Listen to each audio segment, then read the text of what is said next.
Since Harry Potter became a global sensation, especially in Japan, the magical academy genre has exploded with loosely inspired series, with some standout examples being Freezing and Little Witch Academia. It's a genre with loads of potential to be exciting and original. You could do anything you want and link it back to some magical lore. It's a writer's paradise. However, with such freedom and exposure, there's a price to pay, and that price is staleness. The basic formula for a magical show is now etched into the minds of anime fans everywhere, and magical warfare does little, if anything, to break away from the mould. Our first shot is a rip from the first Matrix film in that it's a green-tinted subway, and it's a battle of wits between two overpowered magicians with no backstory or explanation whatsoever. Already to me, this show is not the one. Our main story though is about a guy named Takeshi, who yearns to get away from his disturbed, possibly abusive mother, and he doesn't care where it is he ends up. Be careful what you wish for. He seems to have a girlfriend in the form of Kurumi, although they haven't kissed, and he has recently started referring to her by surname only, denoting he's not really interested or somewhat distant. So it's not great on the relationship front either. Things get even less great when he encounters a young girl named Mui, rescues her from death, and then nurses her back to consciousness. His reward? A bullet to the head, or at least near his head. Mui is understandably unnerved by her new locale, but her reaction is still ludicrous, and enough to unsettle the audience rather than compel them. This is where the major crux of the show starts to make itself known.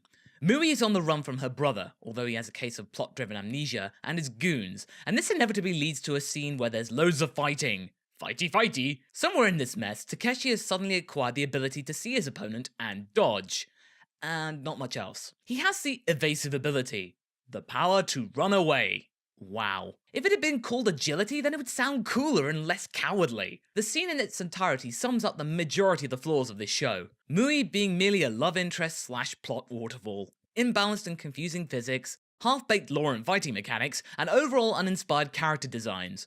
Also, in the above picture, Takeshi has no nose! Madhouse animated this show. Madhouse! Artists of Death Note and High School of the Dead fame. Their standards have slipped majorly with this series. Now back to the confusing physics for a moment. How can you fight a magically enhanced arm blade with a wooden sword and have it remain intact after multiple strikes? You could say it's magically enhanced, but Takeshi's magical power doesn't do that, so it makes no sense whatsoever. Especially since we're currently in the living world as opposed to the ruined world where these magicians come from. The rage doesn't stop here. There's nothing special with how Takeshi got his powers. He got them by just being near Mui when she hit him with her best shot from her magic gun. Where'd she purchase that? Talk about a lazy explanation. Shows anyone could be a magician if they're in the right place at the right time. Does this mean if I watch a magic act on stage then I'm a magician now?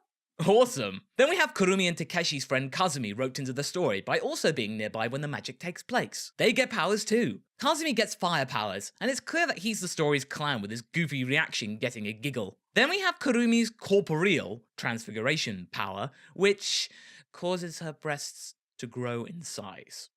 I cannot tell you how hard my head hit the desk when I saw that. Why would that happen?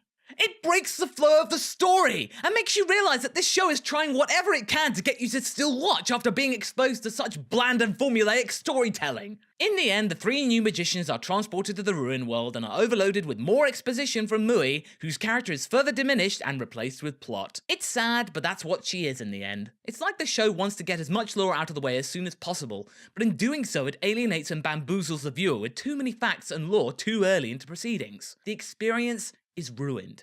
Coupled with the patchy animation quality, uneven character models and bland story, magical warfare is a confusing mess. I like Kazumi. He's the confident goof where some semblance of personality is maintained. I also like the potential subplot with Takeshi's mother, and maybe delving deeper as to why he hates his home. However, the majority of the story is so boring, and the ploys for viewership so cheap, that it leaves a bad taste in my mouth. If you like magic anime, you might see something in it, but really, you'd be better off watching Madoka Magica again. If you don't, go watch Madoka Magica. It's awesome. And messed up. Magical Warfare is available to stream on Crunchyroll. My rating? Cancel. There are better examples of supernatural anime out there. If you like what you hear, please visit my Patreon campaign to help grow Anifile at patreon.com/MasakoX.